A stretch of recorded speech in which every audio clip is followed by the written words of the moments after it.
What is going on to my movie fans out there, and welcome back to my channel. Today we are here to discuss a new romantic dark comedy which made a big splash at the film festivals last year. We're talking about Hitman. Now this is directed by one of my favorite directors in Richard Linklater and stars someone that Hollywood is kind of positioning as the next it guy, the next Hollywood A megastar, and that is Glen Powell. Now the question is this film a Hitman? Okay, as I was saying that, it sounded corny, but we're gonna go along with it. Is this a hit? Should you check it out on Netflix? Well, we'll be discussing that and much more in today's spoiler-free review of Hitman.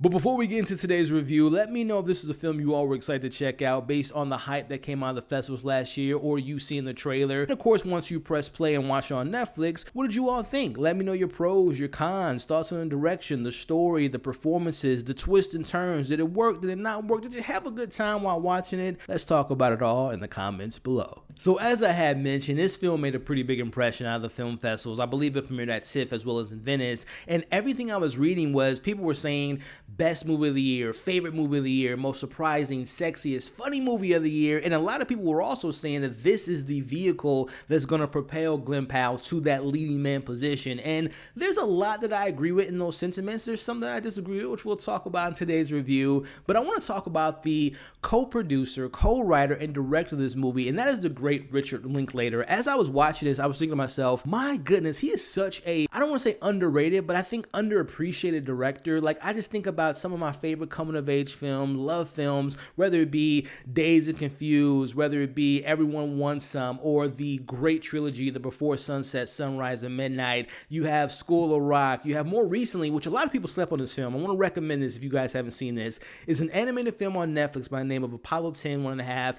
Fantastic. I say all that to say I'm a Richard fan, and all those things I love about those films, again, the way he handles romance, time, coming of age elements, he injects in this movie, and he does it in such a simple way. And when I say simple, I don't want to dumb it down like, oh, you can just watch it and kick it on and not take things in, because there's a lot of depth and layers and complexity to this film. But I love how, if this was another director, I can't think of a director right now, you could imagine that this film, as the trailer kind of presents it in its marketing, is flashy, it's quick, there's bright lights, there's a score that's, you know, poppy songs. Like, no, he just keeps it and feels grounded in reality, and things just feel like they're lived in, and they feel personal and feel very relatable. And I just love the way he handles his films, and particularly how he handles this movie, and just how he handles the tone and the different genres. This film is 100% a romantic comedy, but it's also a dark comedy. It's also a little bit of a crime thriller. It's a noir. So I love that Richard is able to play with not only the different tones that he has in his film, but he's doing these different genres, and it doesn't feel forced, it doesn't feel out of place, it just fits so cohesively in the story he's telling. And this is just another reason why I think he's one of the most underappreciated directors in Hollywood. And just sticking to that conversation of what you can expect with this film, it is sexy, it is smart, it has thrills, it has unexpected things that I did not see coming, and it does a good job of selling its very simple premise. Now, without giving too much away, because I really didn't know what I was getting into, because I didn't really read the synopsis, I didn't watch the trailer, because again, when I heard all the buzz come out of TIFF and Venice, I'm like, I'm gonna just go into this blind and just kind of let it take over me and watch it. So keeping it as simple as possible, this movie is based on a true person, and some of it is true events. Now, we have a character, a real life person who's no longer with us, rest in peace to Gary Johnson. Gary Johnson is a college professor. He just has, as the film presents, a pretty simple life. He is a well-mannered person, very polite person, and he's pretty good with technology. So he gets this side gig with working with the police and kind of setting them up on these different sting operations where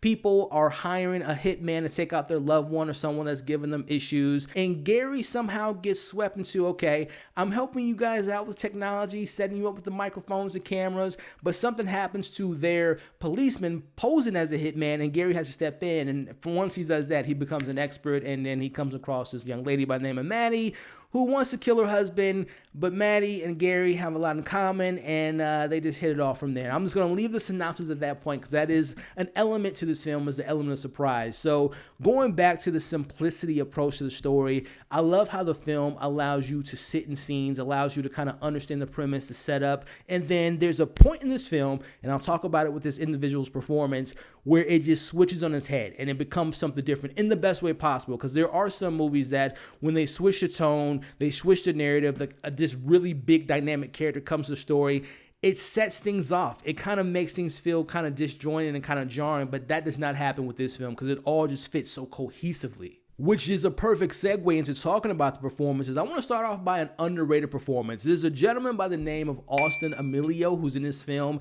He plays a character named Jasper, who's also a police officer who used to do the job that Gary's now doing an excellent job at. He's kind of jealous, and there's a back and forth with those two characters. Austin is someone that I have seen only on television. I used to be a huge fan of Walking Dead, and he was a character that pissed me the hell off when he did a certain thing, and he has a certain redemption arc. Neither here nor there. I say all that to say Austin did a really good job. Like, I don't want people, because we're going to talk about these two great performances, but I don't want people to undervalue the performance that Austin has given us as Jasper. Again, someone very similar to his Walking Dead character, someone that has this mysterious side to him. He has these things that he's doing behind the scenes. So I really just want to shout out Austin Amelio, who I thought did a good job and really fit well in his cast. But listen, the home run performances start off with Glen Powell, who is also the co-producer, co-writer of this film.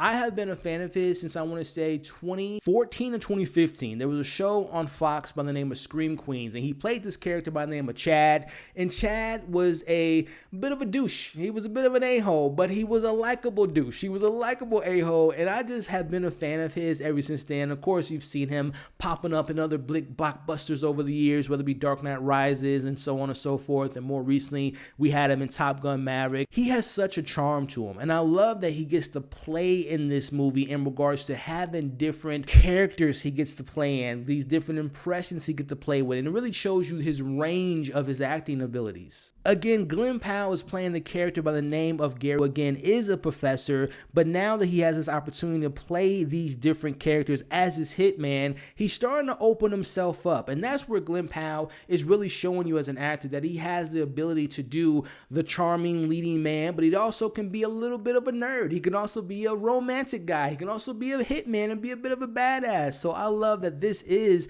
the vehicle that shows you all the different ranges of emotion, all the different ranges of his abilities of an actor. And I thought that this was a performance that will be memorable. And I hope that this is the performance that people go back to and say, oh yeah, Glen Powell, you know, after he wins his third Oscar, remember when he was in that movie Hitman? Like, this is that type of performance for me. And the way he's kind of carving out his career, it definitely has shades of like Matthew McConaughey meets a Brad Pitt. So I'm a big fan of Glen Powell, and I thought he did an excellent job in this movie. Of course, it's imperative for you as the audience to root for Gary, want to be on this path with Gary, but this movie to me stems on the relationship and the chemistry that we have between Gary, or I should say Ron, as he meets Madison. Now, as I had mentioned in Synopsis, Ron goes on this particular job. He meets this young lady by the name of Madison who wants him to kill her husband. Now, you must believe that she is someone that you'll be willing to do this for. This Madison character is played by Adria Arjona, who is someone I've been following for a while, and she's been mostly in the background of some action movies on actually Netflix. Triple Frontier is something I think of. The Six Underground. She was also in Sweet Girl with Jason Momoa a couple years ago, and she was also in Morbius. She is someone who, admittedly, when I first saw her, I used to get her and Isa Gonzalez confused. They kind of have similar attributes and they kind of look alike, and they're both beautiful and great talented actresses. But she is someone that really does stand out in a lot of roles, but very similar to how I feel like this is the role. I know a lot of people love Glen Powell for, you know, Hangman and the Top Gun Maverick movie, and that's a great role for him. But I do think that this is the movie that people will remember him for the coming years. But I can say the same thing about Adria, who is just fantastic in this movie, because I'll be honest, the writing of the character is pretty bare bone, pretty kind of simple. It is a kind of stereotypical type of a character, but there is just this level of, number one, sexiness that she brings to the role, but also this mysterious nature. Again, I said this reminded me like a noir, because it's like there's elements of Madison where you're just like, oh, she's so sweet, she's so likable, she's so lovable, but she's also kind of dark and sinister, and the things that she's trying to come up with, and is she mimicking things from Ron to maybe do to her own husband? And as you'll see the film, you know what I'm referring to. So I thought that she was such a standout and such a megastar. And again, I think that she was fantastic. And without her having the perfect chemistry, because when you all see this, as I mentioned, let me say this again, this movie is sexy. There are sex scenes in this film. There is nudity in this film to a certain extent, but this really stems on their relationship and their believability of them being a couple and wanting to go on this journey and believe in certain things. So I thought that she was just as good as Glen Powell was in this film. She was just as fantastic. Another thing that comes to mind, and without giving too much away, but this kind of talks about how there's layers in this film, and it's not just a superficial romantic comedy, dark comedy type of thing, that it has different complexities to it. There's points in this film that gives you extra context and depth and development of the character Gary. He's a professor, and there's moments in the film where he's teaching his course to his students, and it's a parallel to what he's going through. Like, as he's going over, and I don't want to give too much away about what he's talking about in his classes, but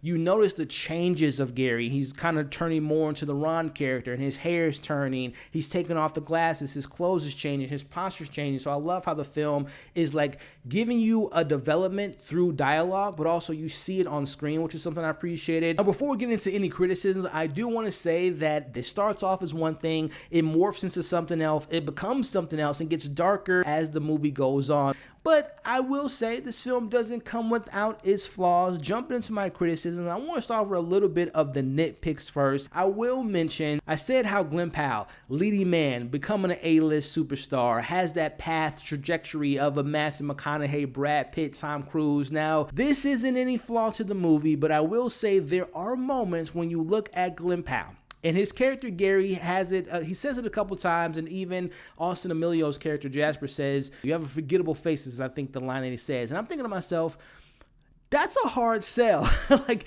they're doing the whole Superman thing where they put glasses on someone and kind of slicks their hair back to make them look normal or ugly or forgettable, as they say in the film. It's just like, nah, man, that jawline is very memorable. Like, he is a Hollywood star. So it was, and again, this isn't affecting my score of the film, but I just kept thinking about that as I was watching as a nitpick. Like, come on, man, that is a face you remember.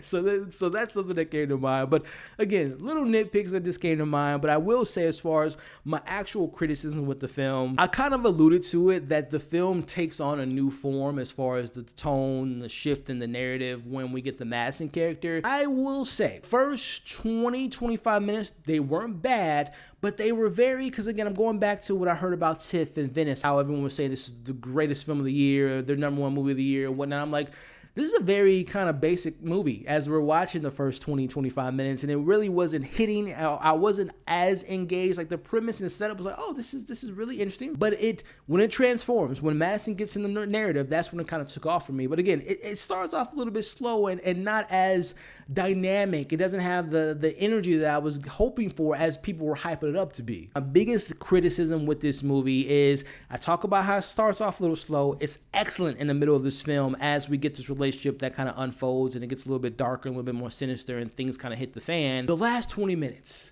without giving it away, as I mentioned, you have to really believe in this relationship, but there are certain decisions in the way it's performed that just felt a little unrealistic and kind of took me out of the realism that was kind of built upon in this film. It didn't really work. I'm not going to say the ending was terrible by any means, but it just wasn't the ending that I was thinking that the film was kind of flowing with, because there's a really dark moment in this film that I wish the film would have leaned more into the realism of the situation. It wouldn't have been that easy to accomplish what certain characters do. So again, tiptoeing around the ending, but I'll just say I wasn't a fan of the beginning and the end, especially the end. I just wish that it would have leaned more into the realism of what would have probably happened in that scenario. So those are my main pros. Those are my nitpicks and my cons before I give you all my overall score and let you know if this is worth checking out. I want to take the time to thank you all for making it to this point of the video. I really appreciate it. If you've enjoyed yourself so far, just a friendly reminder to hit that thumbs up. Consider sharing your thoughts and comments in the comments section, but also consider sticking around by subscribing to the channel. Overall, I'm going to need Netflix to continue to make more of these passion projects by great directors, great performances, great storytelling, great chemistry. This to me, and this isn't a fault of this movie, but I think this is the quintessential streaming movie that is a great date night movie, a great film for any one individual to watch, because it has that charm, that charisma, that funness, that lightheartedness, that Richard Linklater isms to it that I really enjoyed, and I do think the performances of our two leads are fantastic. So I don't think it's as great as everyone was hyping it up to be, but that doesn't take away from the fun and entertainment that I have this film. I'm going to give Hitman a 3.8 out of 5, and I really recommend you all give this a watch because it is a really good time. But hey, that's my thoughts on Hitman. It is now your turn to share your thoughts in the comments below. Pros, cons, do you think this is a leading vehicle for both of our leading stars? Are you a fan of Richard? Where do you rank this amongst the films you've seen of his? Let's talk about it all in the comments below. Thank you all again for watching today's review. You all are awesome. Stay safe, and I'll catch you all on the next video.